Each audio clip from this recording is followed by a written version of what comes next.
बिहार विधानसभा चुनाव को लेकर आज भाजपा के राष्ट्रीय अध्यक्ष नालंदा की पावन धरती पर पहुंचे और राजद पर जमकर बरसे। उन्होंने कहा कि जंगल राज को वापस फिर से नहीं लाने देना है और विकास अगर चाहते हैं तो नरेंद्र मोदी और नीतीश कुमार के हाथों को मजबूत करें। और यहाँ पर कार्यकर्ताओं की काफ़ी भीड़ देखी हुई। उन्होंने नालंदा के सातों विधानसभा क्षेत्र में अपने प्रत्याशियों के जीत के लिए लोगों से अपील की। आइए सुनते हैं क्या कहते हैं जेपी नड्डा जी और क्यों गरज रहे थे राजद पर।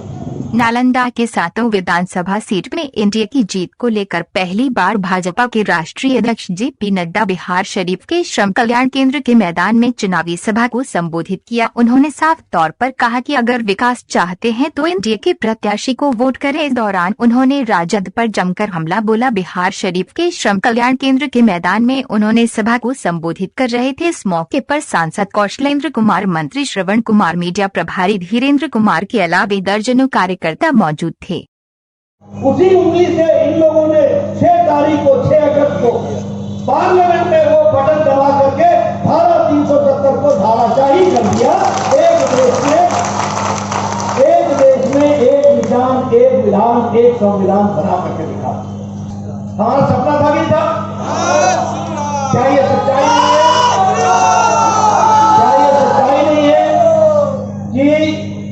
हमारे कपिल सिब्बल ने सुप्रीम कोर्ट में बजाबता वकील ये कहा था कि इसका फैसला नहीं होना चाहिए।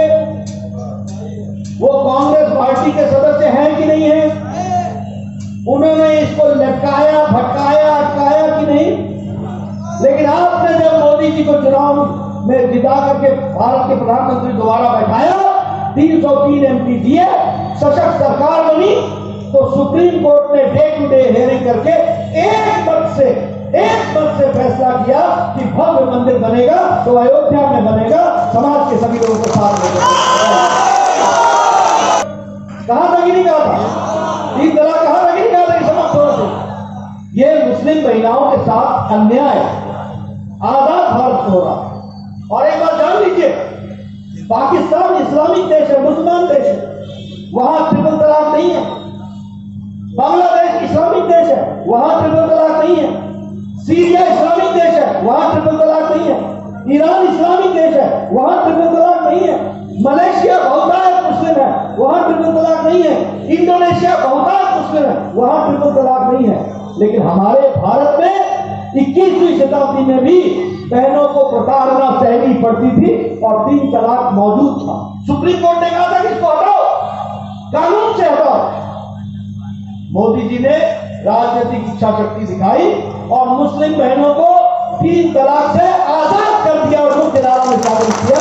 ये 6 साल में 4700 किलोमीटर की डबल लेन, ट्रिपल लेन, 4 लेन वाली सड़क 12 महीने चलने वाली बॉर्डर तक पहुंचा दी है। इस बात को हमको ध्यान में रखना चाहिए। ये वहां पर एक दिन के अंदर पहुंचा सकती है, ये व्यवस्था की गई है, इसको ध्यान में रखना चाहिए। ये मजबूती प्रधानमंत्री ने भारत को दी। अभी पिछले महीने अटल टनल का उद्घाटन किया गया।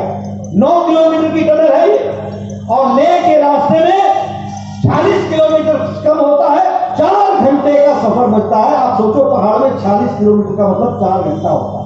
4 घंटे का सफर बचता है। मनाली से चलोगे तो शाम तक ले पहुंच जाओगे। ये व्यवस्था की है ताकि हमारी बॉर्डर सिक्योर रह सके। ये व्यवस्था को आगे बढ़ाए। नीतीश कुमार जी के नेतृत्व में आगे बढ़ेगा, उसको हमको आगे बढ़ाने में एक मौका मिलना चाहिए और वो आप सब लोग देने वाले हो। जैसा कि मैंने कहा कि बिहार शरीफ और नालंदा को तो आपने तय कर लिया, लेकिन अन्य सीट भी मेरे को चाहिए। सारे एनडीए के कैंडिडेट जीतने चाहिए, इसकी व्यवस्था करनी चाहिए। गांव-गांव में संदेश पहुंचाओ, ये मैं बताना चाहता हूं। मित्रों, बहुत से लोग नए होंगे, शायद नहीं जानते होंगे, लेकिन बिहार को मैं बहुत अच्छे से जानता हूं। मैंने वो भी दिन देखे हैं जब जगदम्बा चौराहे पर 5 बजे के बाद निकलना मुश्किल होता है। था कि नहीं? मैं सही बोल रहा हूं कि नहीं? क्या ये सही नहीं था कि डॉक्टर उठा लिए जाते थे? क्या ये सही नहीं है कि अपहरण एक यहां पर उद्योग बन गया था? क्या ये सही नहीं है कि लालू जी जब चीफ मिनिस्टर थे तो गोपालगंज का दलित डीएम, डिस्ट्रिक्ट मजिस्ट्रेट, दलित कृष्णैया उसका नाम था, उसको गाड़ी से खींच के उसकी जान ले ली गई थी। क्या यह सच्चाई नहीं है कि आज का डीजीपी बिहार का, इसको शहाबुद्दीन ने गोली मारी और दंगनाता रहा, और शहाबुद्दीन वो जिसने दो भाइयों को तेजाब में डाल दिया था और तीसरा भाई जो गवाह था उसको मार दिया था और वो दंगना रहा था। इनको जेल के अंदर डालने का काम किया तो सुशासन का काम नीतीश कुमार ने किया है, ये हमको ख्याल है।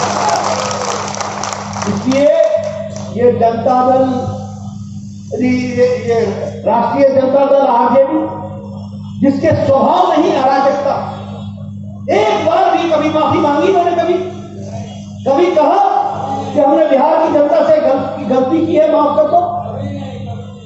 इसका मतलब यह है कि अभी भी इरादे वही हैं, इरादे वही हैं।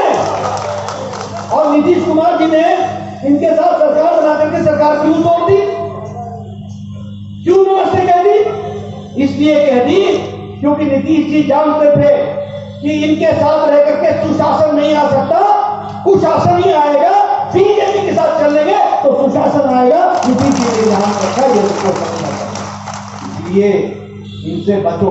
और अराजक तो है ही, साथ में दोस्ती गांठ ली माले से, मार्क्सिस्ट लेनिनिस्ट से, जो विध्वंस के जाने जाते हैं, जिन्होंने रोहतास के इलाके में और आपके इलाके में विध्वंस, गोपाल जी के इलाके में इतना विध्वंस किया। इचली कांड भूल गए क्या, जब राम सेवकों को गोली से भून दिया गया? क्या त्रिपुरा कांड भूल गए क्या, जब लोगों को जिंदा जला दिया गया था? और ये दंडनाते रहे। मित्रों, बिहार का चुनाव सिर्फ श्रवण कुमार जी का चुनाव नहीं है, बिहार का चुनाव डॉक्टर सुनील का चुनाव नहीं है, बिहार का चुनाव आने वाले आपके भविष्य का चुनाव है। इस बात की चिंता करने की जरूरत है। और उसमें से मिल गई कांग्रेस पार्टी। आजकल मुझे समझ नहीं आता कि कांग्रेस पार्टी किसकी वकील बनी हुई है। राहुल गांधी धारा 370 पर बोलते हैं और इमरान खान राहुल के स्टेटमेंट को लेकर के यूएनओ में जाकर के बोलता है, देखो राहुल गांधी बोल रहा है। यानी ये भारत की भाषा बोलते हैं या पाकिस्तान की भाषा बोलते हैं? शशि थरूर लाहौर के मंच पर भारत की निंदा करता है और पाकिस्तान की तारीफ करता है। ये मणिशंकर अय्यर ये पाकिस्तान में जाके बोलता है कि हमको मोदी जी से छुट्टी दिलाओ। ये है देशभक्त, ये है कांग्रेस पार्टी। और पी चिदम्बरम जो भारत के गृह मंत्री रहे, वो कहते हैं कि हम आएंगे तो धारा 370 समाप्त कर देंगे। धारा 370 समाप्त होनी है क्या? होनी है क्या? तो ऐसे लोगों को आप जवाब दोगे कि नहीं दोगे? इनका जवाब ये है कि डॉक्टर सुनील कुमार को, श्रवण कुमार को, नीतीश कुमार जी को काम दो और इनको घर पर बैठने का और आराम दो। इस तरीके की व्यवस्था करो, इस तरीके का काम करो। मैंने कहा कैसे बिके? बोले लालू जी का राज था, सबने कहा छुट्टी करो, औने पौने दाम में बेचो, जान बचाओ, लाखों उपाय जान बचाने को बोले। मित्रों, ये रोजगार की बात करते हैं। जिन्होंने उद्योग चलाया अपहरण का, जो अपहरण उद्योग चलाते थे, वो रोजगार नहीं। ये बुढ़ावे में रखने वाले लोग हैं और ऐसे लोगों को करारा जवाब प्रजातंत्र में वोट के माध्यम से होता है। इसलिए अपनी उंगली उस दिन आपने दबाना और एनडीए के कैंडिडेट को जिताना, ये आपकी जिम्मेवारी है। ये मैं आपसे के द्वारा यहाँ पर आर्थिक रूप से हर दृष्टि से पैसा आ रहा है। आप बताइए कितने फ्लाईओवर बने हैं? वो नीतीश बाबू जी के टाइम पर बने कि नहीं बने? वो मोदी जी के टाइम पर बने कि नहीं बने? ये नया युग, लालटेन युग से एलईडी युग आ गया, बाहुबल से विकास बल आ गया और अविश्वास से विश्वास नेता आ गए। इस बात को समझना चाहिए और इसको ध्यान में लेकर के काम